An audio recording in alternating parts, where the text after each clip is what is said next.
Welcome back to the channel. If you're new to the channel, welcome to the channel. Alright, this video is all about how much it costs to live in a van. It will vary from person to person, obviously. This is a follow-up video from a couple of videos ago. Thank you all for the lovely comments and stuff on that video, and all of my videos actually. And anybody that's concerned, I'm fine. It wasn't my intention to come across like I'm depressed or anything. I'm not, by far. Far away from depressed. Like all my videos, or all our videos, just trying to be real with you, put it across what real van life is like. It's not too dissimilar to house life, boat life, or any other life.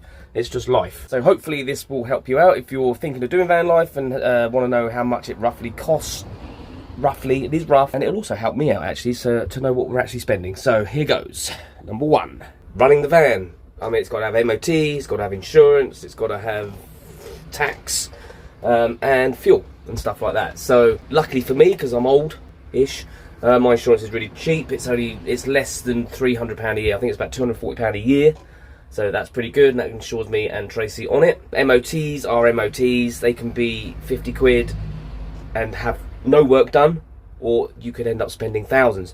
Who knows? I've been pretty fortunate over the last few MOTs and not have to spend too much, a few hundred quid. Tax, I think the tax on this is about £30 a month, £360 a year. And then the big one, which is fuel, I tend to put in about anything from 50 to about £80 a week in petrol in here.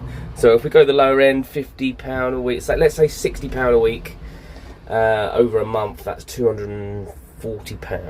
Alrighty, electricity. Now this is a tricky one because it can cost nothing depending on whether you're getting enough solar and you're running your engine quite a lot. But I would say we spend, depending really, we have to charge at least one of our power banks up every day. In order to do that, I either have to go to a coffee shop if there's no other means to do it, which would cost me about £4 to buy a coffee and whatever and sit there and do that, or as per my recent video, we can use EV charging points, which would cost about 60 pence. So it does vary. I would say on average we probably spend no more than 10 quid a week. I'm going to say 10 quid a week on electricity. Obviously in the winter you're going to spend more. In the summer you're getting sunshine and all of that, you're getting your solar, so not so much. Gas.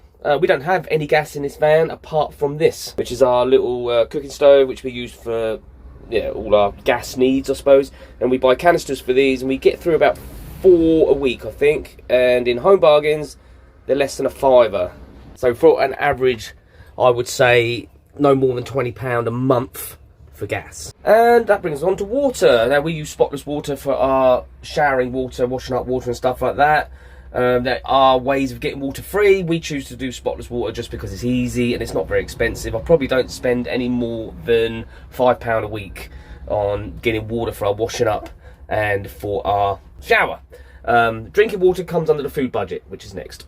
Okay, food, and that includes, according to Mrs H, it probably includes our toiletries, our food, our drinking water and all that kind of thing. Around about £100 a week. That doesn't include eating out or anything like that. That's just grocery shopping. I'm going to call that supermarket shops.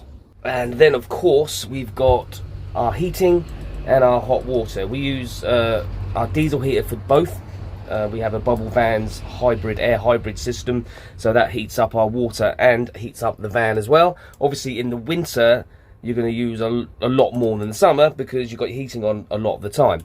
At the moment, it is now winter. We're kind of in December now. It's getting really cold, so the heating's on quite a lot. I'm spending roughly £20 a week on diesel.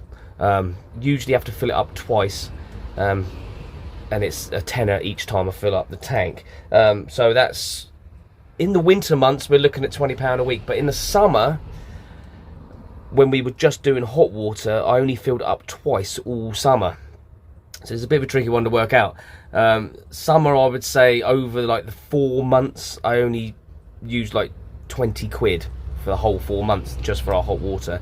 But in the winter, we're using more like £80 a month. So if my math is correct, I've kind of worked that out, that it costs us about £660 a year for diesel for the diesel heater, which works out about an average of £55 a month through the whole year. Hope that makes sense. I hope I'm correct. I think I'm correct on that. So that brings us up to £875 per month. And that doesn't include any luxuries, going to campsites, eating out or anything like that. Also fixing things when they break, like the van if it needs repairs, or anything in the van that breaks and we need to replace or fix. Of course we have to wash our clothes, that's another £50 a month. And mobile phone contracts as well. 2 phones, that's 120 a month, plus Netflix, and we've got Prime as well, which adds up to about another £14 a month, which takes our total to £1,059. Our situation is we have 2 cars as well. Tracy has a car for work, and that costs around about £600 a month for the lease of the car and charging up. It's an electric car. She needs that for work. We are trying to get out of this situation. She's in a contract, but we're trying to get out of that, which will help us out a lot. I also run a car because I need it for my job as a musician, and I've got a lot of gear I've got to carry around, so I've got to run a car as well.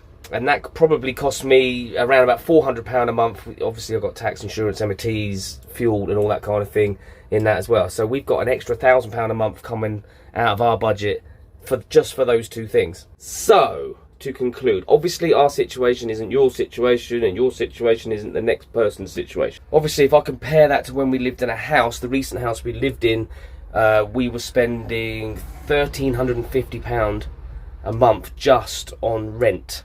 So that was without electricity bills, gas bills, council tax bills, and everything else on top of that. So in comparison, living in a van obviously is a lot better, a lot cheaper than when we lived in a house. But all I've done is I've just worked out what it costs us.